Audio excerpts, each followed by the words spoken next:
um, I'm writing for that ideal reader. And if along the way a few others come along, that's fine.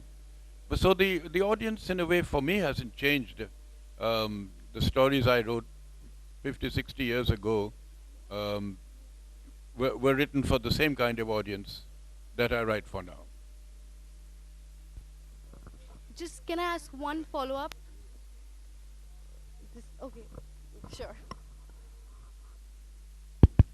Sorry, you, No, no, please.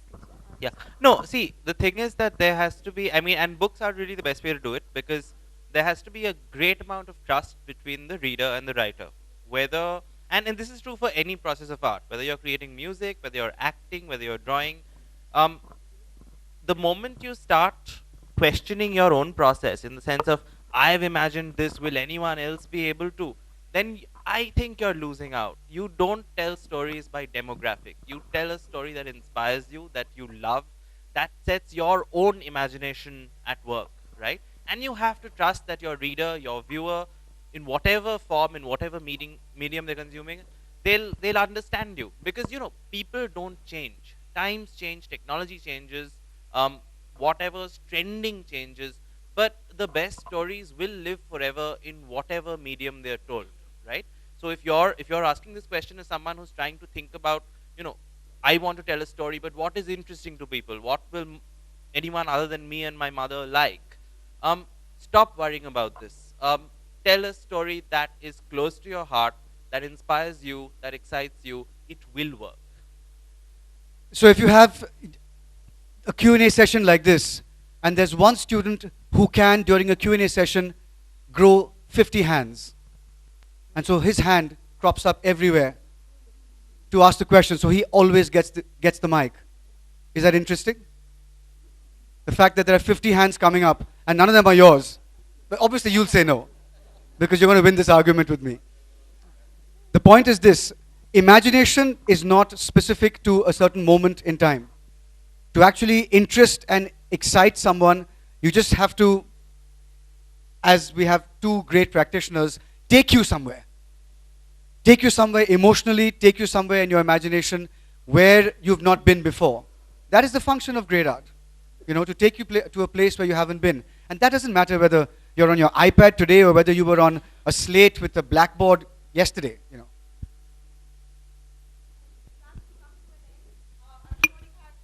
Many more questions. You might want to put them down, and maybe your principal can forward them to Mrs. Banerjee, and if, she can get some of them answered, might be nice. Thank you very much, and thank you, Mr. Bond, for being here. Rahul, Samit, thank you. A bigger round of applause for all our guests here. Girls and boys, are you happy this morning? Yes, your dream has come true. So can you give them a very round of loud applause?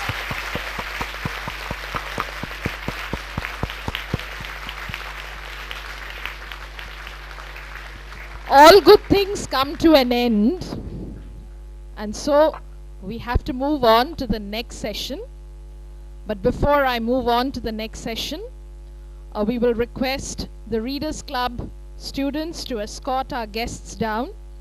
And we would like to thank Seema for invoking all those questions and answers. To Samit Basu, the young writer, keep writing and keep coming back. Mr. Bond, our bond with you will always remain, and may you always be the cuddly, he says cuddly old man, but he's the cuddly young man among the younger people here. Thank you so much. Thank you very much for being here. And Rahul, thank you very much. Thank you so much. And keep talking, and keep infusing ideas into the heads and minds of educators. Because one thing we always believe, children are schooled, teachers are schooled, but sometimes parents also need to be schooled. You see, giving birth to a child does not give you the legal authority to nurture a child. And therefore, I say that when children's film don't do good, parents have to take a day off and take their children to a movie hall and show them that film. Okay, it's always, or if there is some time. So therefore, we parents, we adults have a role to play. So thank you very much for this wonderful morning. Yes, yes. And my Readers Club girls would do the honors. They will usher them.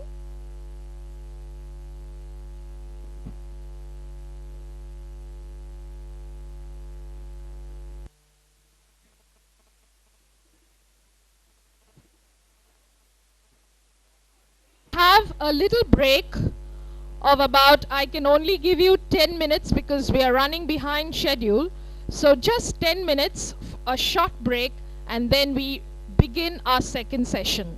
But before that, I would like to honor, okay, maybe we can do that after we come back in the second session, Malvika. I would like to acknowledge your presence here.